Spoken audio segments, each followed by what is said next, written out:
Today, we're diving into a really provocative claim that Russia isn't just facing a few challenges in the Arctic, but is actually in the middle of a full-blown strategic surrender.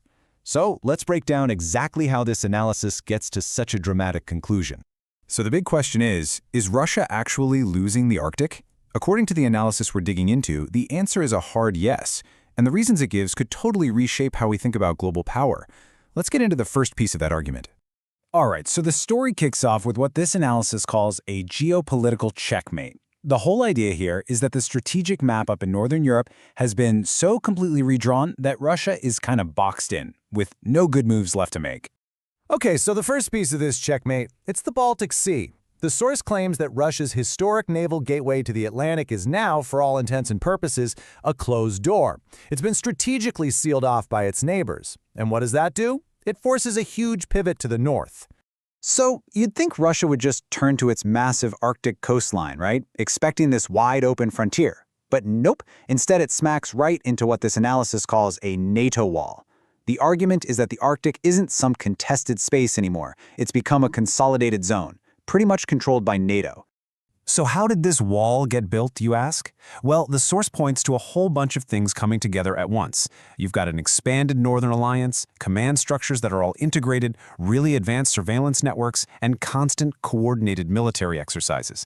It's not just one of these things you see. It's the combination of all four that creates this incredibly tough strategic barrier. Okay, now the next piece of this puzzle is all about a major technological shift. And this is a big one, because it allegedly takes out Russia's ultimate deterrent, its nuclear submarine fleet. The key to all this, according to the analysis, is a system they call Baltic Sentinel. Now, don't think of it as just one gadget. It's described as this dense, layered network of super advanced sensors, all with one single mission: find and track submarines with an accuracy that was just unthinkable before. So how does this thing actually work? Well, it's basically a three-step process. First, they lay out this huge web of sensors. We're talking advanced sonar arrays, magnetic anomaly detectors, the whole shebang. Then, these sensors just listen. They're listening for the unique acoustic and magnetic fingerprint of every single submarine, because believe it or not, no two are exactly the same. And the result? They can now track these subs continuously in real time. It basically erases their biggest advantage: stealth. And that brings us to this really powerful, kind of chilling metaphor that Russia's submarines have become glass coffins. Think about it. The whole point of a sub is stealth. If you can be seen, if you can be tracked 24/7, then you can be targeted. Their greatest strength is just gone. So, let's recap. According to this analysis, Russia is blocked in the west and its most powerful naval weapon is compromised in the north. What do you do then? The argument is that Russia was backed into a corner, left with only one possible move. It had to look east, sparking a partnership that wasn't born out of choice, but out of sheer necessity. And this really shows you just how dramatic that shift in status is. The old ambition for Russia to be the undisputed sovereign king of the Arctic. But the reality, this analysis claims, is something totally different. Russia is now a dependent partner, basically forced to let China right into its own strategic backyard. And when you look at the actual terms of this deal, the source argues it's completely lopsided. I mean, look at what Russia gives up. Real, tangible assets like access to the Northern Sea Route, its vast natural resources, even military and icebreaker support.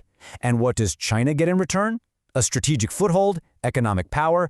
It fundamentally tilts the balance of power in the whole region. Yeah, the analysis really doesn't pull any punches here.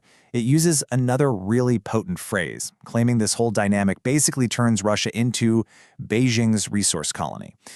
Just providing the raw materials and the access in exchange for economic life support. So you see how all the pieces fit together? The strategic blockade, the neutralized deterrent, that desperate pivot to the east? This whole chain of events leads the analysis to its final and really dramatic verdict on Russia's new place in the world. And here it is. The ultimate verdict from this source is just blunt. Because of this strategic surrender in the Arctic, they argue Russia simply can't be considered a great power anymore, at least not in the traditional sense. And this last quote really ties the whole thing together, doesn't it? The chessboard has been completely overturned. In this new game, the analysis concludes, Russia has been forced to accept a new, lesser role as a junior partner to the Dragon of the East. So where does that leave us? Well, this analysis leaves us with a really critical question for the future. I mean, if this argument is right, what does a Chinese-influenced or even Chinese-led Arctic really mean for the rest of the world? For global trade, for security, for the environment? That's the big thought we want to leave you with today. Thanks for joining us.